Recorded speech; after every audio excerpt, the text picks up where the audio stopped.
Awesome. So, hello, everyone, and welcome. We're very pleased to have you for the CEO and CFO Leadership Institute. Today, we will be discussing the strategic leader. You're the leader. At what altitude do you fly? This webinar is the second of 7 modules over the course of the CEO and CFO Leadership Institute. Glad to be back with you. I hope everyone has been safe and well over the past month since we were last together. Let me again extend a warm welcome to our session on the strategic leader. You're the leader. At what altitude do you fly? As the session description notes, and as you all certainly know all too well, it's so easy for you at your role within the health center to get dragged into the minutiae, the fires, and to be pulled away from the strategic focus that you certainly need in order to be effective leaders within your organization. So where and how you spend your time makes all the difference in your ability to affect the success of your organization. And that's what we're going to address today. We're excited to have with us Mike Tracy, who is the owner and managing principal of Omni Human Resource Management, which is a business resource consulting firm. And prior to Mike forming the company in 1998, he spent more than 20 years working in human resource leadership roles within Dayton Hudson Department stores, now Target Corporation in Minneapolis, Minnesota, KFC, PepsiCo in Louisville, Kentucky, and Kansas City, Missouri, and Culinary Concepts, a subsidiary of Hallmark Corporation in Kansas City, Missouri. Since '98, Michael has spent considerable time working with small and mid-sized market enterprises in both the for-profit and nonprofit world. We have been excited to have him with us here for the Leadership Institutes for some time now, and I've always appreciated his presentation. He has an undergraduate degree from, forgive me, my vision is what it is, from Ripon College in Wisconsin, and he earned his MBA from the University of St. Thomas in St. Paul, Minnesota. So without further ado, I'm excited to have Mike Tracy with us. Let's give Mike our attention. Thank you very much, Gerard. Nice to see you all. And thanks for the opportunity to be here. Nice to see you all. Even though you're all postage stamps, it's so nice to see faces. And at least on my screen, darn near all of you have your cameras on, so thanks so much. I'll just add another housekeeping item. I know there's a lot of you, but boy, I tell you, you got a question, please just holler it out. I'll try and keep my eye on the chat, but between chat, notes, and my slides, I'm not that multitasking. So I would appreciate and encourage anybody who wants to share any thoughts or ideas. But that being said, happy to be here. Yeah, you know, okay, sorry, I got a picky mouse here, right? So my perspective, I've worked with some of the health centers here locally for a long time, and personally, I sort of enjoy this space, your space, for 20 years. And although we work with lots and lots of, as Gerard said, smaller and mid-sized, for a nonprofit. Half our clients are nonprofit, half are for-profit. That's just my mission. And this year we'll serve 120 different organizations who need some help in the area of HR. So what does that mean? And where's my paradigm on this? My perspective on this is, so we do a lot of things around here as a generalist HR department for our clients, or we help them. And one of the things that's always kind of interesting is the relationship between the board and the paid executive. And some of you are CEOs, and some of you understand my comment when I say sometimes that can be a unique relationship. One of the things we also do around here is executive searches. And when we are asked to work with a board to find a paid executive, it opens the opportunity for us to really drill down into what are the needs of the enterprise and how can we best make the fit. Some of you are CFOs, and that's where this original presentation started. And well, I tell you, that's one of the hardest roles in particular to try to become strategic when you're sitting there rolling up your sleeves with day-to-day stuff. So my perspective on this is one in which we try to provide some advice and counsel to all kind of organizations that at the end of the day, every one of them is run by humans. And humans are humans. And some of the behaviors and things that go on are unique to nobody. And so it's that perspective that I share and want to offer some thoughts. If you take two nuggets of wisdom away from this, I'll feel like I've helped you. If I've empowered you to maybe make some change, I'll feel like I've been successful. Sometimes, you know, the things that we talk about are what you might call a blinding flash of the obvious. And but that's really where I want to try and offer some thought to help you figure out how to work more. What around here we call it from the top of the pyramid. That's an omni term we use. Are people functioning at the top of the pyramid? Well, is that a top of the pyramid job or a middle of the pyramid job? Well, we're going to do a search. What do they want, a top of the pyramid candidate or they want a middle of the pyramid candidate? And I think you can relate to that. You did this exercise, and I only had a minute to see some of the comments, but you know, it is interesting when you think of your organization as a CEO, your organization as a CFO. You could say the same thing about IT. You could say the same thing about marketing. You can really break down an enterprise into these three components. The transactional, rubber meets the road. Somebody's got to do the work and score the points. The middle is managing, planning, solving problems. And the top of the pyramid is what we're talking about relative to your ability to find enough time to really be strategic and allow yourself the chance to look at what's in front of you from the highest spot on the pyramid, so you can guide the organization where it needs to be. And I hope the little exercise was interesting and helpful for you to sort of do a little self-analysis of where you found you spending most of your time in your current roles.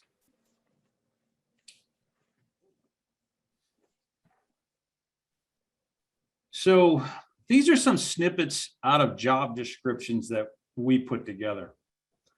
Some for CEO, some for CFO. They're not really significantly different, but they speak to performing essentially from the top of the pyramid an accountability to affect the success of the enterprise.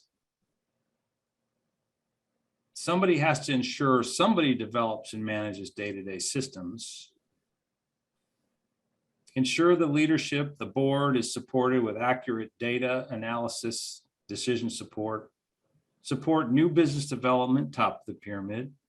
Manage key external relationships, top of the pyramid. You know, think of the distinction between an administrator and a CEO. What is the difference?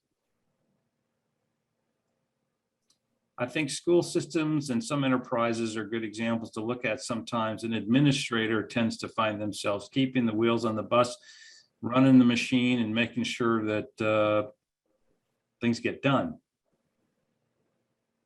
But an administrator, different than a CEO, with an expectation to leave the place at a different place than where you found it. And then even that's a perspective to think about both roles, CEO, CFO. Are you in a role where you truly believe you're there to make the place better than where you found it? And are you given license and encouragement from your board to make that happen? An administrator runs the machine. A CEO and a CFO leaves the machine at a better place than when you found it. And there's something to be little thinking about there relative to what do you get a chance to do every day, and what's your focus, especially now that you're ending up this year, 2021. What are the metrics that define that? And can you be crystal clear to you, yourself, your staff, your board, of the top 5 things, that you affected improvement on over the year before. One of the things that we'll talk about, but one of the things that's so hard in your business is all of the metrics, all the KPIs, all the UDS. If you're a pilot of a jet 737, you know, you've got 40, 50 different dials that you're staring at on your dashboard at any given time. And when you're staring at 40 to 50 different dials, it's really hard to see which are the most important ones in light of all the others. And are you able to focus your time and attention and rally up everybody else about the top 5 things that you delivered this year? An administrator is not a CEO, and you get a chance to decide, do I want to work more aggressively from the top of the pyramid?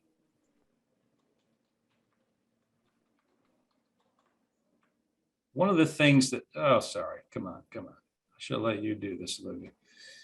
Strategic definition, systematic analysis of factors associated with the external environment, laws, regulations, funding sources, how well the machine is executing,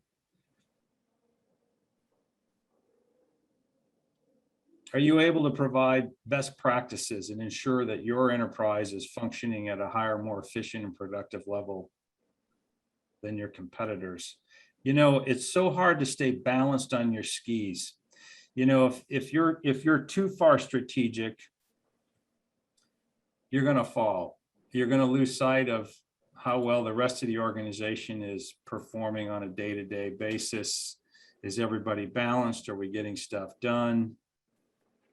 Lots of things to consider. If you're too far back and you're not strategic enough and your feet get out in front of you, you're going to fall, because you're not going to be able to see what's in front of you because you're so focused on keeping from getting off balance. This is a delicate balanced strategy. When in the day-to-day world, you got to execute, you got to perform, you got to manage. There's so many things to consider in this environment today. How are you reacting to changes in future funding sources, reimbursement rates? How are you going to react to inflation? Whoa, that one came up fast. Every one of us, especially speaking from my standpoint, wage inflation. And what strategic changes can you start to plan and execute without having to be reactive to what's been and what will continue to be a challenge? Labor costs, labor shortages. Compliance and regulation never seems to change. There's so many things for you to have to try to figure out, think through what's most important, plan how to deal with that, establish changes in the way the business is managed so that you're not caught off guard in the next 24 months. How do you have the time to sit and think, plan, and strategize from the top of the pyramid is what we're trying to help you think through, and how to become more effective at that. There's a lot coming down the pike, and your need to be able to sit at the top of the pyramid and think, plan, and strategize through that will be important.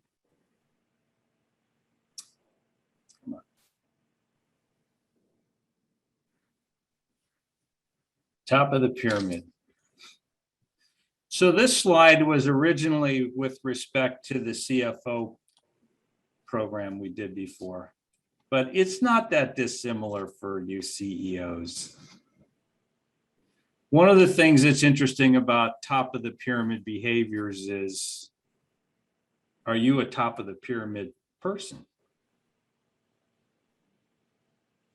You know, the CFO started a career accounting, grinding it out, getting things done accurately and timely, very much focused on getting things done in the transactional part of the world. That person did a great job. You did a great job. And then you got promoted to manager of some accounting function. And now you've got humans to deal with in addition to getting stuff done. Many of the CFO out there finds themselves, their career was successful because they were grinders, detail-oriented people. But at some level, that doesn't work from the top of the pyramid anymore. And the tendency to fall back to that which you were most successful is very difficult to try and avoid the pull. And I've known some CEOs who come from operations. They're expert in finance. They're expert in how the sausage gets made, so to speak. They're expert in process. And they get promoted because they're so good at it. And they've saved a lot of money. And they've built some good teams. But their interest has always been in fixing or building. And I think one of the things that's important is to start with self, to help make sure that you have been properly coached, that your mindset has made that shift to go from CPA to MBA, and to start thinking about the enterprise from an enterprise perspective, and move away from the tendency to go fall back into the patterns for which you have been successful up to this point.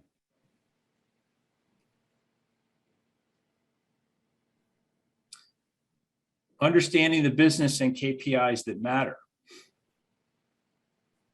Because you have to now influence 30, 40, 400, 2,000 people to rally around the most important 4 to 5 things that we're going to deliver on this year. And in a business where your metrics are so broad, so difficult, and so often challenging to measure, how do you make those 4 to 5 the rally cry that becomes the leader that you need to be at the top of the pyramid? There are people that have a difficult transition from the distinction of work versus impact as a measure of performance. They work so hard. I've worked so hard. The question is, have you made an impact? There's another perception and an expectation of starting with self that tends to reward people who work hard and not necessarily value those over making an impact. Impact tends to be the end game of people who work from the top of the pyramid. That's the only way the CEO moves the enterprise to a place better than where they found it. The administrator may not necessarily be as aggressive to make that happen and be satisfied with people just doing their job really well and working very hard. Truth is, you're in an industry where you've got a lot of people that get paid to work very hard. And it's difficult for them to see whether the impact of their efforts has actually moved the needle. It's easy to get caught in the gerbil wheel every time you're in an exam room. But helping people realize they're actually moving the enterprise, moving the needle, is how they feel rewarded and empowered in what they're doing. Impact is not the same as working hard, but impact is what we want people to be able to say they've accomplished. And as leaders, that's really your job, because that's what motivates people and that's what makes people want to come work for you.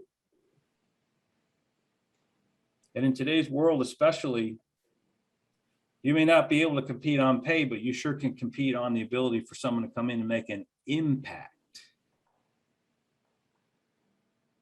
And I find those that are most successful, especially in recruitment and retention of people, are those who are able to convey a culture that we make an impact here with the people we touch, as opposed to just administer healthcare.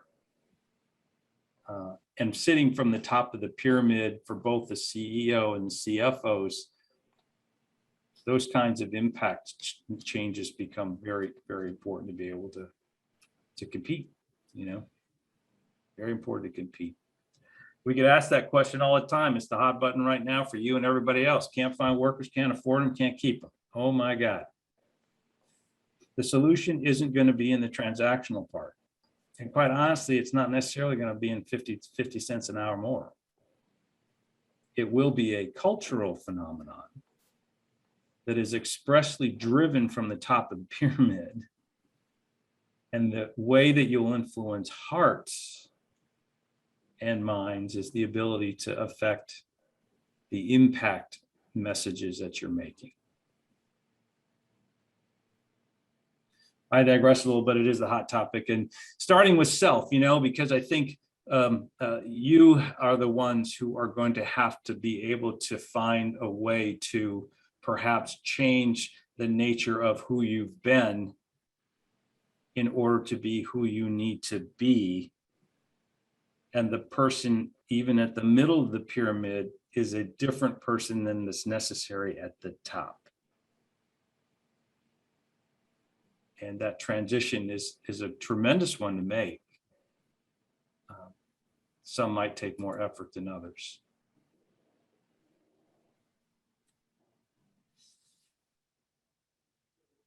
Come back. The other thing that's sort of challenging is for those of you who are at that senior CEO role and the CFO is, are you able to read the organization and realize, is everybody else around me thinking strategically? Or am I dragging others behind me, trying to get them to act like a top of the pyramid thinker? Is my chief medical officer strategic? Is my head of nursing strategic? Is my CFO strategic? Are my fund development and grant writers and resource people and my HR department strategic? It's difficult to do it all by yourself. And those select few that sit at the top of the pyramid, regardless of the discipline and the silo from which they've come, you can't do this alone without some partners who are also of like-mindedness, innovative, and forward-thinking. If your peers aren't on board, you're going to struggle. If your board isn't on board, you're going to struggle. Are you pushing strategy or are people following your strategy? There is an interesting conundrum of reading the organization to decide whether your style and willingness to perform at the top of the pyramid is appropriate for what other people are prepared and want you to do.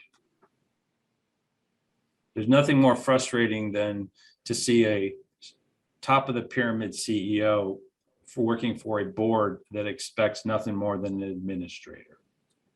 Because every request for capital, every request to take a risk is a request the board typically isn't willing to make. And that conflict can in fact cause some frustration, and it's a misfitted situation. Maybe some of you know what I'm talking about.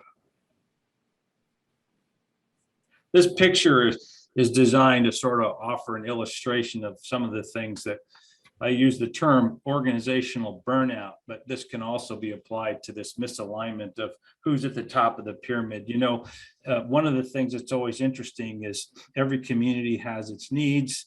It has its, I use the term investors, donors, you know, anybody who's politically and financially behind your organization sits in your community with an expectation for you to deliver. That need should be represented by a board of directors. And that board of directors is accountable to paying their paid executive to execute. The paid executive's job is to get his staff all in alignment so that everybody's rowing in the same direction and the outcomes are exactly what the investors in the communities needed. If they're not in alignment, it causes tension in the system and things kind of don't work too well. Have you ever seen a board and a paid executive not on the same page? That's a rhetorical question, but I think you know what I'm talking about. I have. And it's very difficult. It's a cause of tension. And how much time and energy is spent by the paid executive trying to get in alignment with their board when they should be looking forward, thinking on how to strategically move the enterprise? There's a sense of conflict there. Sometimes a paid executive is running too far ahead of their skis, and the staff is still doing the same old thing the same old way and doesn't see the reason why it should change. When top of the pyramid thinkers are too far ahead on their skis for the rest of the enterprise, then that doesn't usually result in the outcomes, and it's a stressor. When the organization's outcomes don't match what people expected, that can be a challenge. I've seen a board look to the paid executive to deliver certain health outcomes, but the CEO thought their expectation was to deliver financial outcomes is more important. And if we don't have absolute crystal clarity of what you're paying me and everybody to deliver 12 months from now, then the grade on my report card may not be as good as I thought it should be. Da, da, da, da, da, da, da, da, da. Misalignment of expectations, navigating the right direction can cause a significant amount of organizational burnout, but it also, an inability to execute from the top of the pyramid. I don't know if you can see my mouse, but so there's you CEOs, hands held high, holding the weight of the world on your shoulders. Alongside of you is your CFO, because you can't do it without him. That's the chief scorekeeper of everything important. But when that function is so focused on the board and community needs and having to get their leadership on board, you're dragging the board behind you. You're trying to light a fire under the board to get excited about some change and growth. That's tension and energy that doesn't work. When you've got alignment with that board and the board is meeting the community needs, you know how that feels. It is nothing better than to have a tailwind behind you to get stuff done.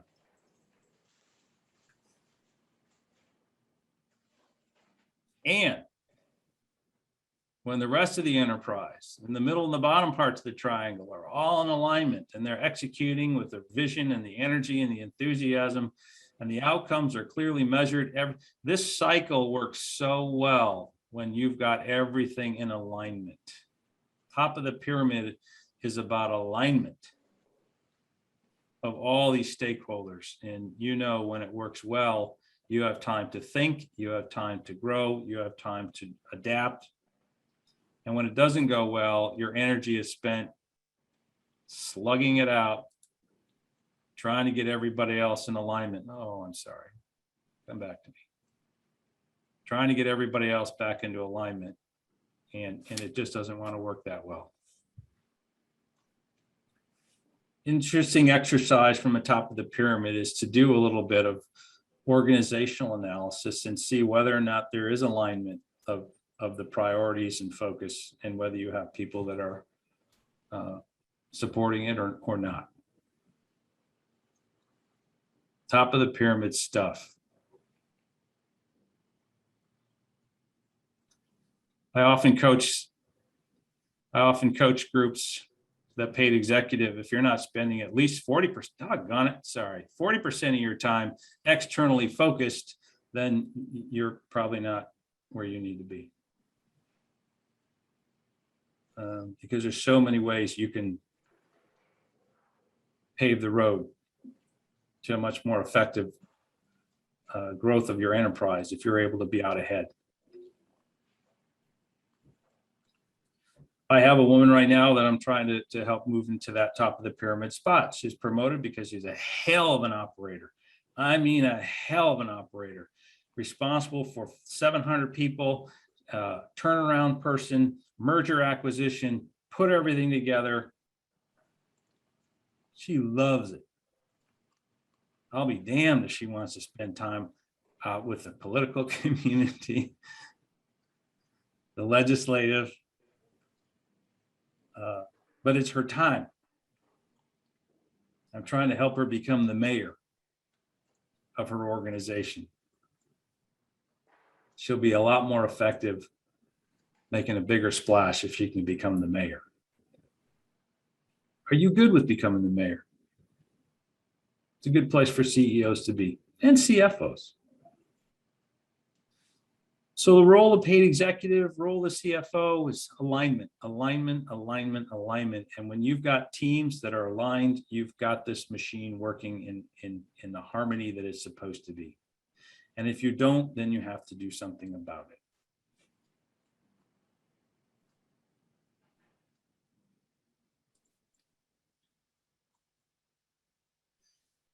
Well, this is just touchy. So what do you do about it? This is really hard if you've been somewhere for a long time. This is so much easier when you step in somewhere and you see the elephants and you go, why is that elephant here? Why is that elephant here? Shoot the elephants. It's time to confront and resolve. This is the empowerment part. Time to confront and resolve the elephants that are keeping change from happening or alignment happening the way it should. I have seen so many examples of elephants that people were either unaware because they've been in the forest so long they couldn't see the trees. Systems, processes, the way we do things, traditions, people. I'll say people again. People. There are elephants that may be exactly standing in the way of you being able to affect the changes necessary for alignment and results. The empowerment part comes in encouraging you to take the bull by the horns and shoot some elephants. Impact the culture. Is the culture built around working hard or getting things done? Are your reward systems and recognition built around rewarding people who make things happen or who work really hard? There's a difference. You need them both, but know the difference. There are a lot of organizations that have a lackadaisical respect for process. How much time and energy in a finance department, in an IT department, in a billing department is done fixing mistakes that should have been caught the first time? There are probably 2 FTEs sitting in certain headquarter departments that are spent fixing things that probably could have been resolved if the enterprise had a stronger respect for process.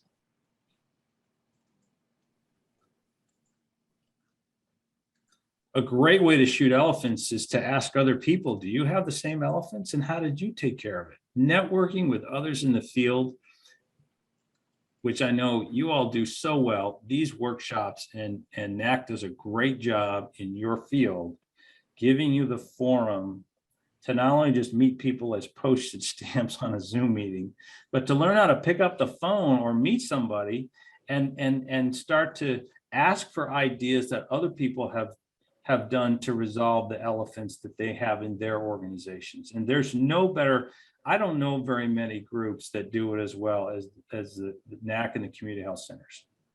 I mean, we got CFO groups and we got, there's a lot of affinity groups, HR groups and marketing groups, but you're an affinity group of the same people in the same business. And frankly, you don't hardly even compete against each other. So there's no better reason for you not to just resort to helping each other out. And some of you have got the right answers that others either haven't heard of or don't have the courage to quite execute. But the networking opportunities is a wonderful way to figure out, how do I shoot these elephants? Is that an elephant that you have, or is it just my elephant?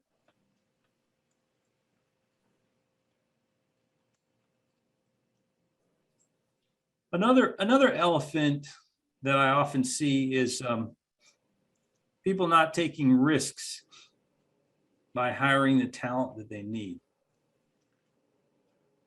I have an adage that sometimes you can do more with fewer, bigger people. Think about that.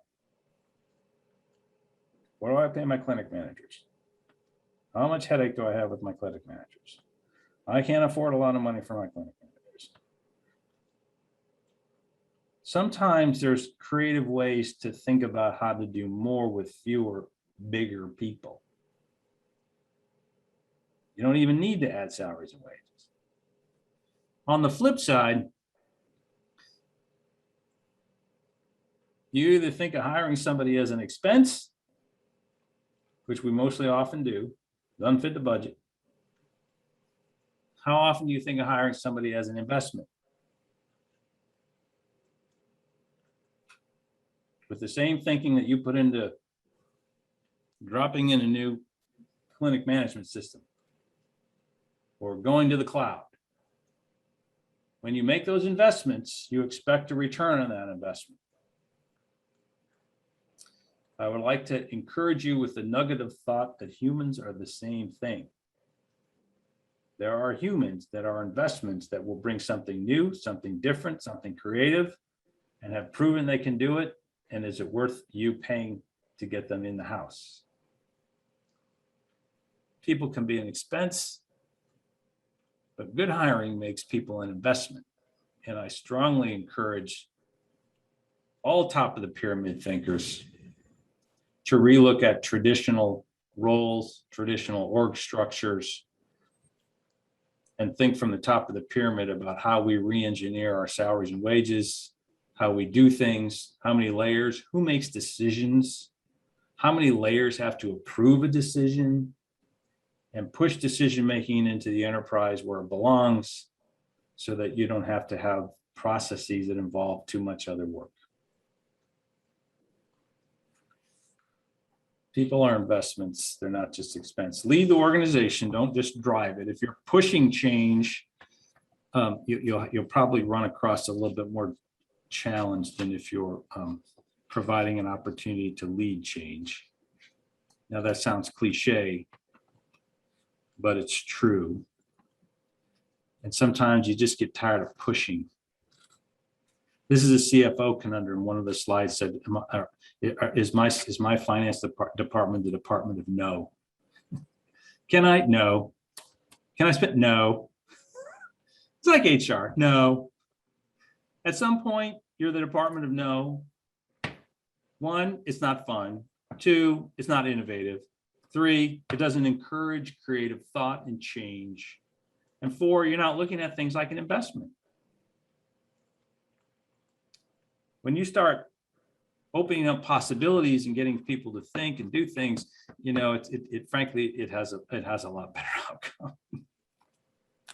You are not the department of no all the time. So shoot the elephants and develop strategies for impact. I think that's where it takes you time to think about these things and to not get sucked into, oh my God, what happened yesterday? I got to go fix that problem. Is it your problem to fix? Or do you have 2 layers of people below you that are supposed to fix those problems? And how often are you going to go fix their problems? That's back to this slide. If I got to spend too much time and energy with my staff, too much time and my energy making decisions that they should be making, too much time and energy me monitoring their outcomes and telling them how to do it, not them, then I belong back in the middle of the pyramid, being a manager. But when I'm at the top of the pyramid, I pay people at the middle of the pyramid to manage staff, run processes, fix processes, and deliver outcomes. And the minute you're in the middle of somebody's business, you don't belong there. Hello, Mike. Sorry to interrupt. I noticed just a couple of notes in the chat here that might require some clarification. I got my chat over here. Let me pull this over here. One asked regarding the elephants. Are elephants problems that we encounter? Is the question that was asked. And then can you clarify the distinction between drive? You might want to try using your arrow key. Can you use your arrow key instead of the mouse? It might be less sensitive. And the other question is, can you clarify the distinction between drive and lead in the last bullet there? So one, are the elephants problems that we encounter? And then two, can you clarify the distinction between drive and lead in the last bullet? Yeah, shoot the elephants. It comes from the phrase, there's an elephant in the room and nobody wants to talk about it. Have you heard that phrase? What's the elephant in the room? That's what I'm expressly referring to. Well, no, what's the elephant in the room?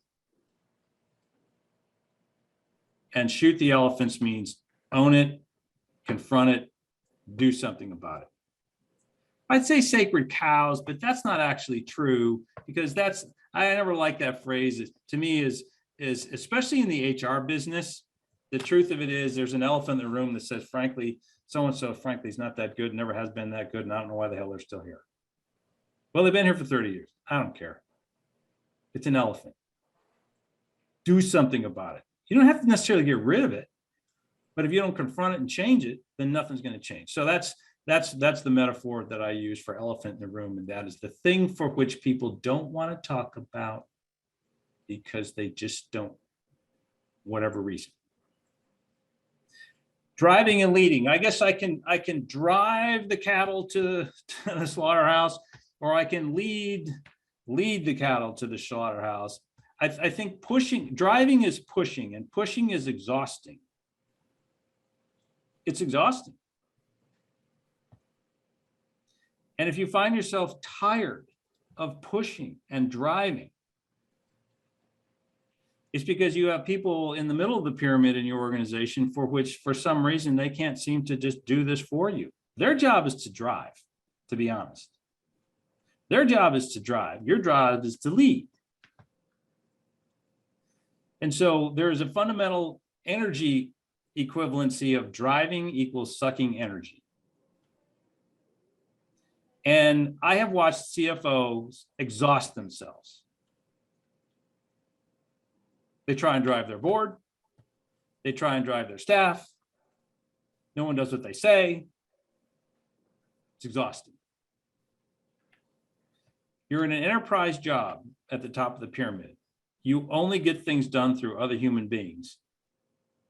And other human beings will only be driven so long before they finally say no and hell no to you, dig their heels in, or you've turned it into, let me tell you why this is good for you. I want to lead you to success. Here's a phrase I'll often use. I want you 12 months from now to be able to put this one thing on your resume that you did. And I don't want to have to touch it. Driving is exhausting. Leading is making it in somebody's best interest to do it for their own will and good, not yours, if that makes sense. So that's what I mean by those two. It's exhausting. I've seen CEOs exhaust themselves. I've seen CFOs burn themselves out because they work too hard in the weeds, because they don't build a team around them to get stuff done, or the CFO hasn't got an organization that respects process. So the administrative department spends half their time fixing problems that other people won't, they keep repeating. It's exhausting. And I've seen CEOs burn themselves out because they push and they push and they push. And that's not the culture that people want to work at. Great questions. So, there are barriers, right? And this is where we want you to be, top of the pyramid. And if you're not spending half your day there, half your month there, it's a good chance to self-reflect what's in the way. What are the barriers? Their people, their process, their technology. I'm looking at can you have some examples of driving versus leading you could share? I would offer an example of there's this person that I've been trying to help be more of a leader, not a driver. The outcomes are that this person is burning out their staff. And the examples of trying to help them not burn out their staff are to do one of two things. One, why is it that the staff that they're trying to push doesn't seem to be able to find either the will or the skill to make it worthwhile for them to embrace the same direction that they're going? And I'm trying not to get into belabored details, but I think that's an example of trying to make it worth the other party's interest to want to be successful, and not because I said so. And it's a style. It's a style that was born of being effective in the middle of the pyramid, because let's face it, middle of the pyramid managers manage people, and managers spend more time pushing to get stuff done, quite honestly, than they do leading. But when you make it worthwhile to somebody's interest to do well, either financially, recognition, career development, then you've created a scenario to make it worth their while to listen, learn, and to do it on their own will. And so her challenge is, she has a team of people that have been taking her reaction and her responsiveness directly, and they're used to being bullied. And so she's going to need to figure out how to either make them succeed on their own or replace them and find people who are willing to run with the ball. That's a small team level, but at the top of the pyramid, if you don't have a team that isn't of the same will and desire to want to execute and get something done, then you're pushing members of your own top of the pyramid team. When it comes to everybody working in the clinics and all the people that are working really hard down on the grassroots level and the transactional level, how far and how much can you push? You can't.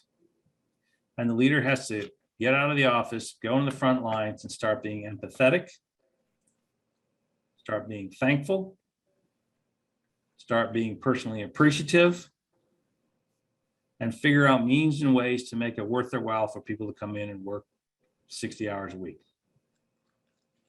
Sustained. And what other rewards and recognitions can one come up with, and creatively come up with that people appreciate, and they'll continue to come in and not go work someplace else. The leader would have to get in front of and make it worth somebody's while to continue doing what they're doing, not push someone and continue to push them to do what they're doing. And so I've seen some cultures around here where one particular organization was pretty effective at, they gave all their MAs a raise. They gave their frontline people a little more cash. They were more fluid and flexible with their scheduling. There were more personal visits to the front. The entire leadership team, lunches, appreciative, donuts, because everybody's in the foxhole together. It motivated people to continue to work hard. It wasn't a top-down push, push, push, push. They are very effective. Matter of fact, I understand their staffing issues are not anywhere near what others are in the same kind of healthcare fields. People work for people, and the culture is the best tool you have to keep the ones you got. And that's leading. That's not driving. That's not easy for some people to do. Not even for some people to do. You either have 90% turnover or you have 20% turnover. It might not be the cash. It might not be the cash. But that's what you get to do at the top of the pyramid, is to illustrate and empathize and be actively engaged. And one of the elephants is, well, those executive people never come out of their executive offices. We never see them unless there's a problem. I know one organization, and that's exactly the way it is. They make all the big bucks. They sit in their offices. They never come down and talk to the rest of us. We're busting it out here. There's an amazing chasm between the executive and the rest of the organization. That's an elephant. It's created a culture problem. People are leaving. They're going to work other places where that class system isn't as significant.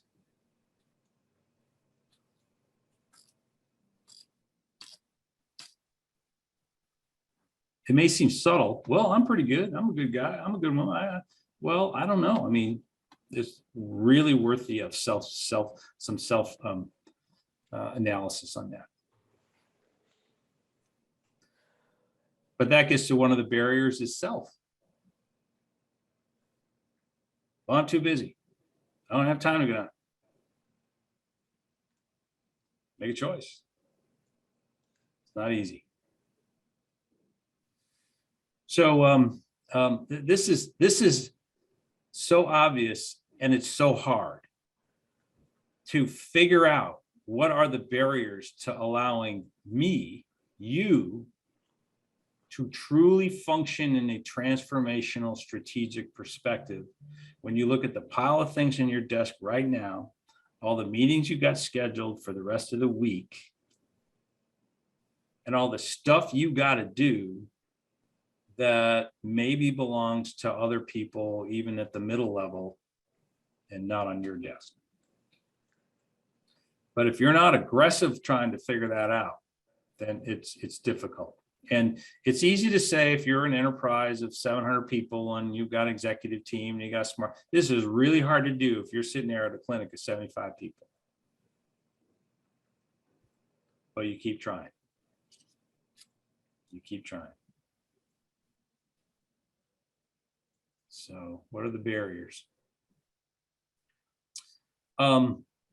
So I wanted to just offer these visuals, summarizing on, do you find yourself spending a lot of energy with alignment, getting people on the bus? And in chaos, and in COVID chaos, this has been really hard to do, making it all the more difficult for you to do this. Or are you finding yourself in an enterprise, you got everybody in the same, and you're not having to spend an inordinate amount of time with your board and getting them on board, or with your staff because they do what they're supposed to do. And that's how you free up your time at the top of the pyramid, is when you got those systems in alignment.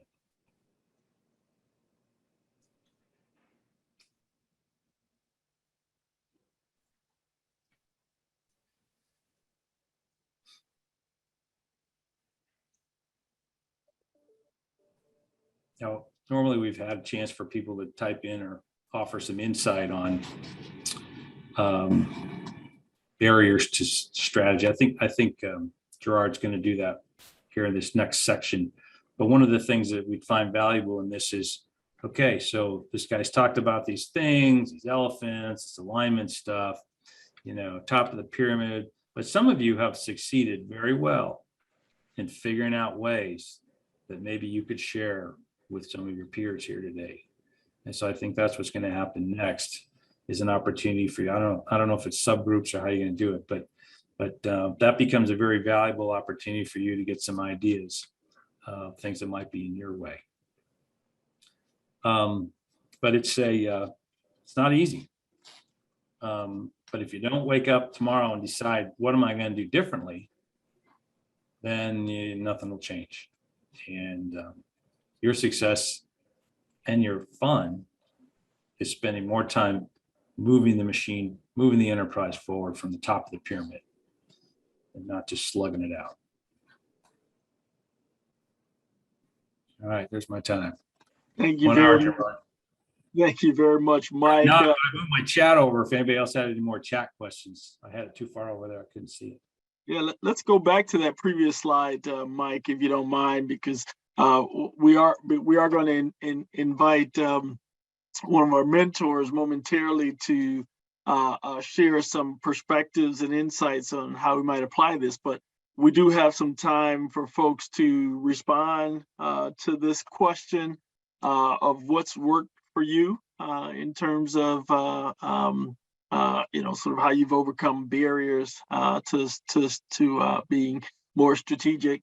So want to encourage folks, feel free to either post that in the chat or to unmute and share how you've overcome those barriers. I do want to highlight or note in the pre-work assignments that you all in the cohort completed. I noticed some trends or some similarities, commonalities, Mike, that I invite you to sort of speak to or comment on. A number of folks indicated that either one, being new in the role, that they've spent a good deal of time either training and developing staff that has sort of moved them more into the problem solving or transactional areas than what they would envision being as they are in the role for a longer period of time, or that they've come into an environment where the staff have been accustomed to being focused on transactional and even leadership staff that they more senior staff that they lead have been accustomed to focus on transactional and problem solving roles. And so how do they and that's drawn them more into those areas. So how do they sort of get beyond that and into the transformational? So maybe if you could touch on that a bit. I always have, I have my organizational philosophy, development philosophy is every organization is run by 4 to 6 people. Every one of you works in an organization. There are 4 to 6 people, no more, that are really running your place. Now you may have 10 direct reports, but there's still only 4 to 6 people that are in your inner circle, right? Think of it, I call it the concept of the inner circle. The trick here is, do you have the right 4 to 6, yes or no? And here's the hard part, coming from a crusty old HR guy, you don't have time to train somebody. You don't. Anybody with VP next to their name is not in a training program. And you have to decide, what are you going to do about it? Because you know what it's like when you got 4 to 6 people and you're humming as a team. And if you don't, you have to get that now. That's the first thing. And if you're new, well, truth be told, it's your team. Is that an elephant? You can't talk about the people that are there? Or can you? CEOs and change agents change. And if they don't, they fix it. An administrator probably won't. And this is why we work in nonprofit. Because there isn't a corporation on the planet that doesn't do what I just said. There isn't a private equity group that on the planet that doesn't do what I just said. And I don't want any of my nonprofit clients to not do it either. Life's too short. Get the team. Now, the coaching and development part is each one of the 4 to 6 people on your team has their own 4 to 6 people. Do they have the right 4 to 6 people? That's a yes or no. All in, mind and heart. There's this tendency for complacency and trying to be too nice, or I don't want to get sued, or whatever reason. There's so many elephants that keep people from doing what they want to do. And the fact that you can't is what causes stress. And when you have stress, it makes people angry, and it's just not good. So my empowerment speech here is to absolutely give you license to do what you need to do to get the 4 to 6 people on your team that you want, that want to be there, are talented, and don't need to be kicked in the rear every Monday morning. The second thing then is help each one of those 4 to 6 with their teams. And then you may need your coaching and help, because when you cascade that down, just think 3 layers.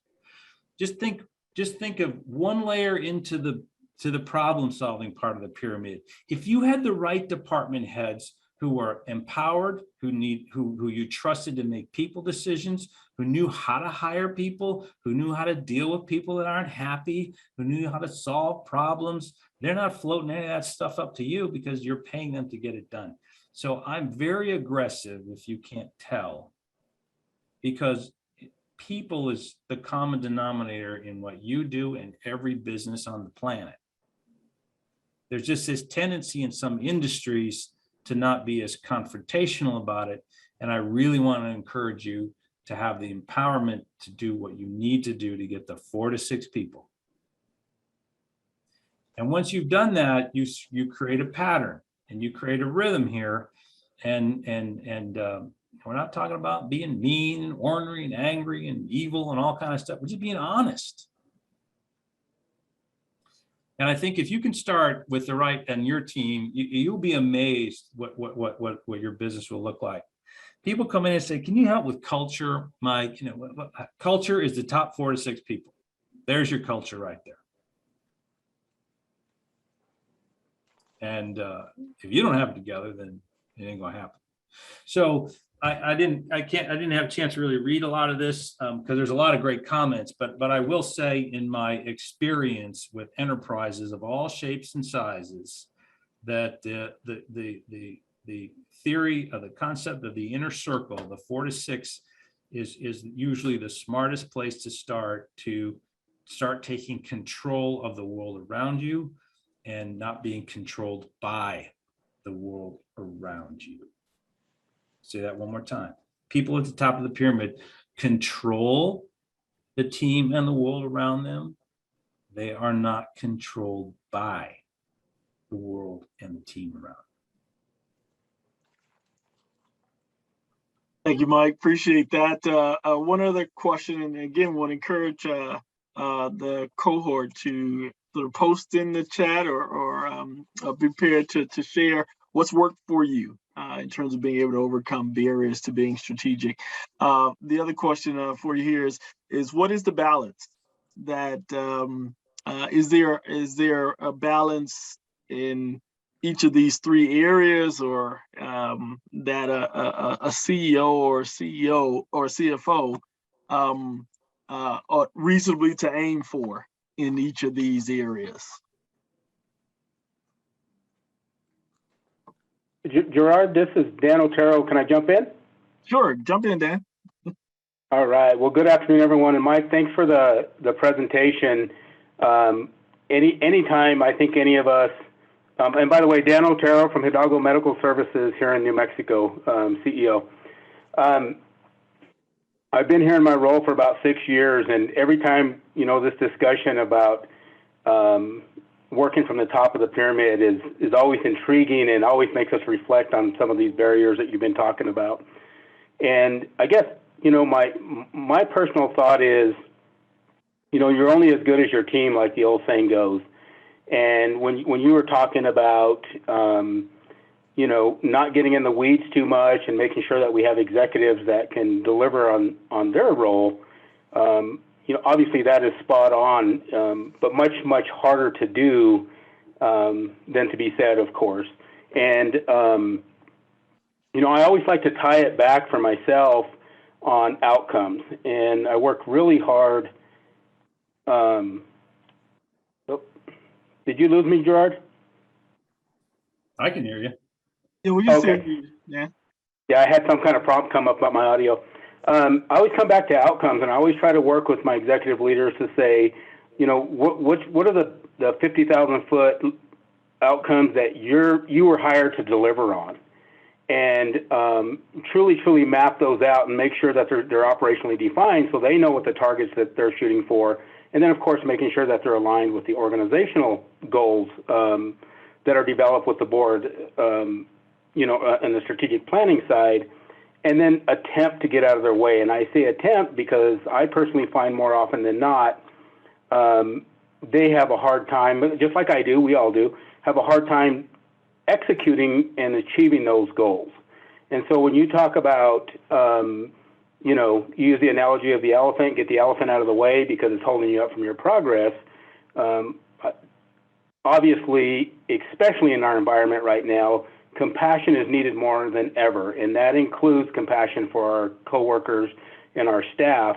And I think that's what's getting harder and harder. Just watching the level of burnout and fatigue, it's much, much harder to instill accountability in this environment. So I think it's going to require us to find new and innovative ways of leading that inspire those leaders to continue to learn and grow. So outcomes-based, more of a partnership with our leaders and support structure, but at the same time, that balance of accountability to reach those outcomes. And lastly, and then I'll stop, we have to bring into this conversation purpose, and the purpose is patient care. And it gets lost too easy in the conversations with executive trainings and sessions like this. We start talking about process, outcomes, but are we truly talking about what's best for our patients in lieu of what's best for performance? So just a couple thoughts, and I'll pause there. Thank you. You're right, Dan. I'd like to chime in on outcomes a minute. I think one of the toughest jobs the CFO has is to deliver, I call that the chief scorekeeper. At the end of the day, it's not just numbers. Somebody has to be accountable for putting the dashboard of the most important top 5 outcomes you got to do. And it has to be coming from one point in the funnel that produces documents that only have the most important things for all 700 employees, everybody that works here to know. Not that you don't have all kind of metrics and KPIs for departmental out, There's so much that's measured, but that job as scorekeeper gets to decide what's the most important 5 things for us to focus on this day, this week, this quarter, this year. And their ability to synthesize the data, get it in report format, get it out and communicate it to everybody regularly and consistently makes people know where they stand. And I think that's where that job becomes so critical of being able to help people realize we're moving the needle even just a little bit, week by week by week. If it takes 6 weeks to get the data,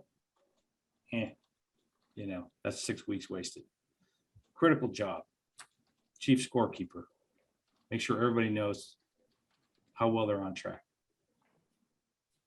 Thank you again, Mike. So at this point, we're going to transition. We will have some more time for Q&A after we hear from Christy Bernardi, one of our mentors, our CEO mentors. She's going to provide some reactions and some reflections for us on how we might apply what we've heard from Mike or some aspects from our own experience. So without further ado, let's turn our attention over to Christy. Hi, everybody. I'm Christy Bernardi. I'm the CEO of Keystone Rural Health Consortia. I've been in this position for about 7 years, almost 8 years now. And Mike, your presentation was amazing. You and I have a lot of similar management styles, I guess I could say. I think that speaking to the new CEOs, a lot of your initial time when you first come into the job is going to be into the weeds. And I think I put this in my comment on the Nautilpod. It's very hard not to be in the weeds when you first take over the position because you're learning where the company, where the agency is at that point in time. At the same time, you have to go in there with your plans, your goals, your strategic plan in an aggressive manner to kind of speak to a little bit of what Mike was talking about. You need to find your core leaders there, whether they've been there for a long time. I was the QA coordinator before being put in the CEO position. And anybody that knows transitioning from one position to the CEO position is a little bit difficult if you already have established relationships with the people you are now completely in charge of. So you have to really go in there being aggressive yet inclusive. And by that, I mean, when I went in as the CEO, I met with those core 4 people. Now, mind you, there was only a core 4 people because we are very administratively lean. And there's something to say about that. A lot of people, I always get jealous sometimes when somebody's assistant responds to me. I don't have an assistant. I'd love an assistant. I don't have one. But that is my choice. I probably could. But I prefer my management, my leadership style is to be administratively lean because it is that core group that you have to entrust with your mission. And I'm not just talking about your agency's mission because we all, as FQHCs, have our mission that pertains to the quality, that pertains to the patients. But you also have to go in with your mission as a leader. Where do you want to be? And how I came into it is I had a 5-year plan. Where do I want to be in 5 years? Realizing that it is a marathon, it's not a sprint. There are some things that need to happen a little bit quicker, but overall, it is a marathon. And having your ideas, your mission, your goals in place, and then bringing those core people in and sharing that.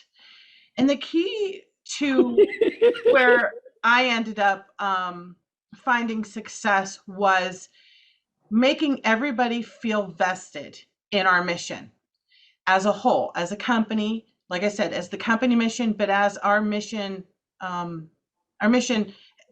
in all respects. We focus a lot on quality. That's my baby, so I focus a lot on this. And I'm a nurse by trade, so I'm clinical in nature, but you also have to find that balance between clinical quality and sustainability and business side of things. So I met with my core group, and then we included everybody. We included everybody in our vision, and we made them feel vested in what we were doing. Our success is their success. And along the way, as we became more and more financially sustainable, we started sharing those successes with our frontline. Our entire staff, now, mind you, when I started, we had 25 employees. We're now at 75.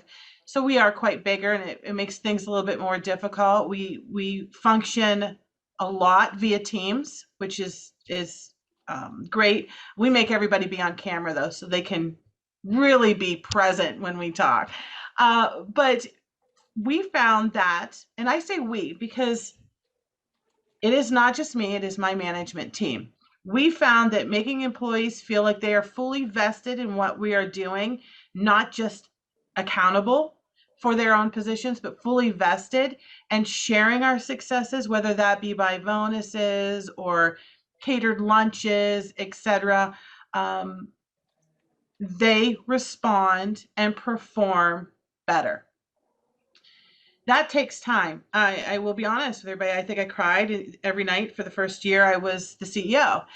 And that's just me. But it's tough. And it's tough getting from the transactional to the strategic, the performing. But if you have in mind what you want to do, you bring in those core members and you make everybody feel like they are fully vested in your success as well as your failures, you tend to get a better response. You have to be aggressive. If you find, you may be walking into a situation where 2 of 4 of your people running the show don't buy in. If you don't have that buy-in, you have to make some tough decisions. And those tough decisions may be, okay, those 2 are not buying into what we are doing. They're not buying into what our goals are. How are you going to address that? Well, sadly, sometimes you have to make decisions where they are no longer part of your core team. You have to have that ability and that confidence in doing so. Your success as a CEO really is dependent on who you have under you and who they have under you. But by following, Mike, I really love everything that you said. I kept notes because it really is the best way to get where you are going. Now, I know as FQHCs, the pandemic, the financial sustainability that we have to deal with every day. Where are we going to be financially sustainable? How do we get there? What changes are we making on that side?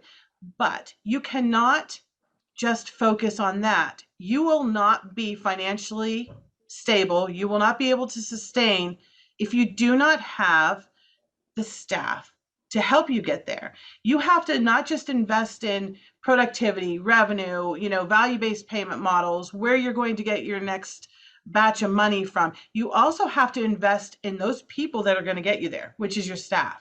And that could be it's funny, you would be surprised how grateful staff are for the little things. We have done everything from gift certificates for Employee of the Month to sharing our quality grant money we received as a profit sharing quality bonus for all staff. And they were just as happy with the Employee of the Month. We have what's called brag boxes in every office, and staff write things on there about a fellow employee. And we draw a name out of every month of an employee. We list them all. We have a dental side, we have a primary care side, and all the comments that everybody puts in there about somebody else. You don't know who's making them. And then we draw out of those names and we give them a gift certificate. And just sharing those comments is such a morale booster, because people see, oh, so-and-so helped me with this. Oh, I was grateful for this. This person was just really nice to me today. They held the door open and I was freezing and had a bunch of stuff in my hands. It's those little things that make a big difference. So I know I'm talking way over how much I should, but I just want to stress the point of not everything is a sprint, it's a marathon. You're only as good as your core team. Making sure that everybody buys into your strategic plan, your mission, as well as the company mission is key. But investing in your staff, from housekeeping to, your providers. I have worked the front desk. When we were at the height of COVID, I worked the lab. We were short on staff because people were sick. Full PPE, was in the lab every day for about 2 weeks. If your staff sees that you are willing to do what they do, you're going to get them to buy in. But I've never lost sight of holding people accountable. I will sit and have lunch with you. I will go for a walk with you at lunch. At the end of the day, everybody that works with us knows that they are accountable for their position, their expectations. But they also know that I'm willing to be there right there with them, beside them, doing their job, whatever I can do to help. And I have found that has made me successful, and my job a lot easier. I no longer cry at night, which is a huge success for me. And everything that I had planned in my 5 years to get to, I accomplished, which you have to keep that in the back of your head. You're not going to get there your first year, not even your second year. Give yourself a plan, stick to it, know that it's not a sprint, it's a marathon, and I guarantee you'll get where you need to go. Thank you very much, Chrissy. I can tell you were excited about this topic, and appreciate you sharing your experiences with us on this as well. So we want to allow for some time for questions. We've got about 5 minutes for questions remaining. If anyone has any questions for Mike to answer for you, feel free to either just unmute and speak, or post your questions in the chat, whichever you prefer.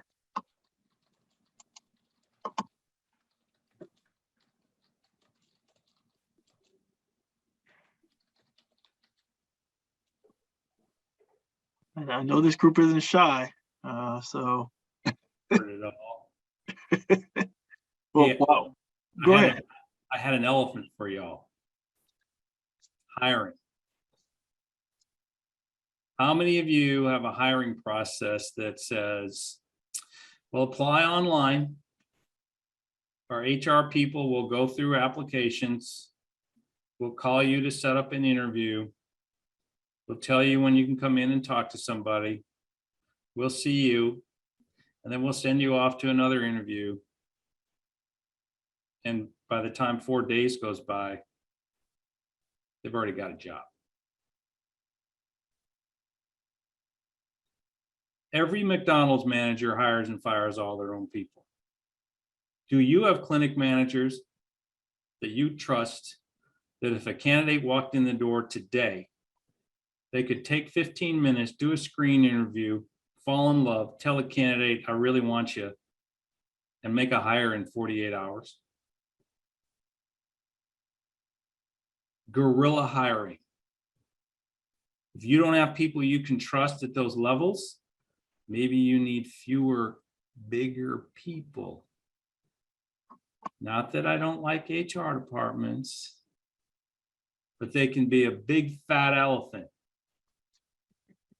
in today's world, because really good people are going to get a job in 48 hours. You have a phone number they can call if they're interested, just to learn more? Because I don't want to throw my resume out with you and let my boss know that I'm looking. I just want to call somebody and ask what the pay rate is or the schedule, but I don't want to stick my neck out. You have a phone number and a human they can call.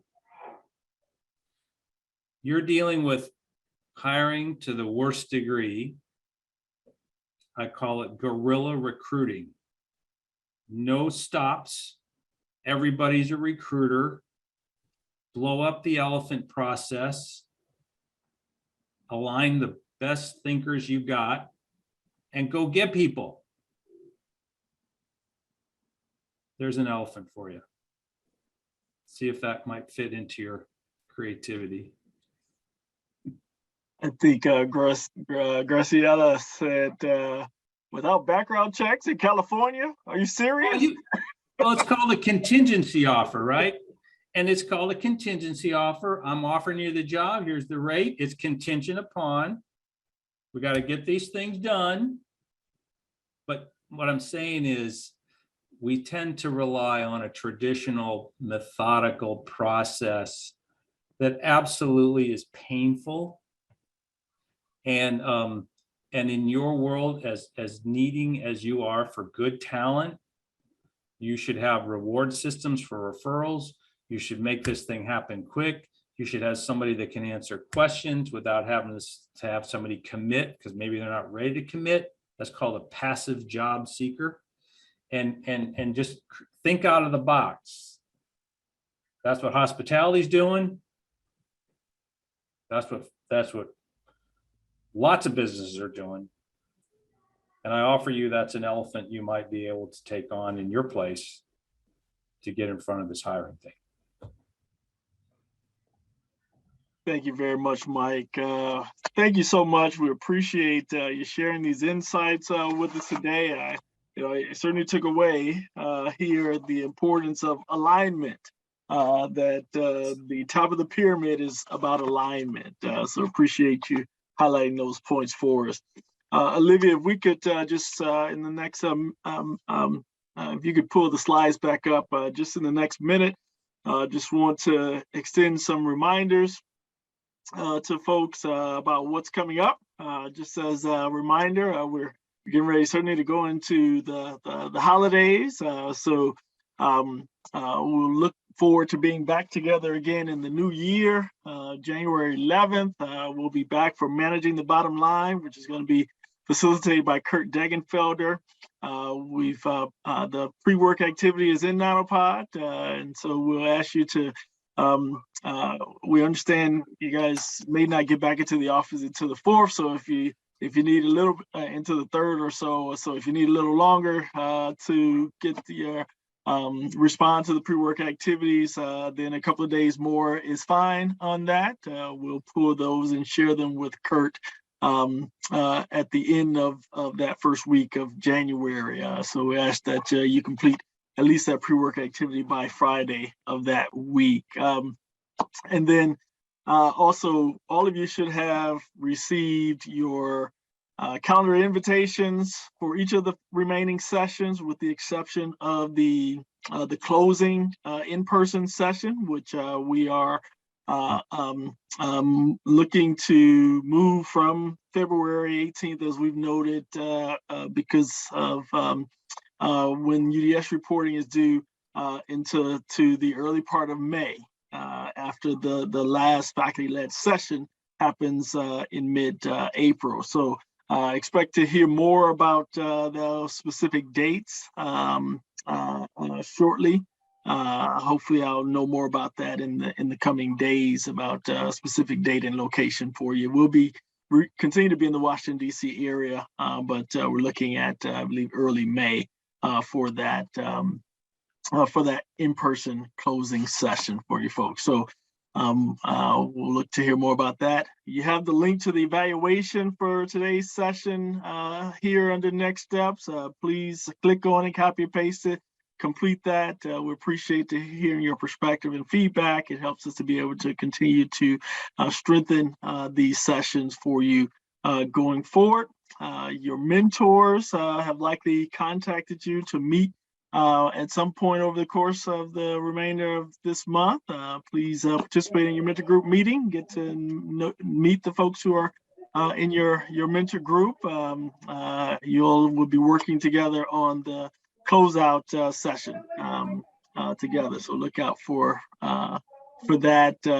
We'll send you updated, the instructions remain the same, but we'll send you the updated ones that have been aligned with your mentor group numbers, so you'll be sure what role you're doing in that. So we've already taken a minute more of your time. Thank you guys for your time today. We appreciate it, and we'll look forward to seeing you on January 11th. Be safe over the holidays. Enjoy family, friends.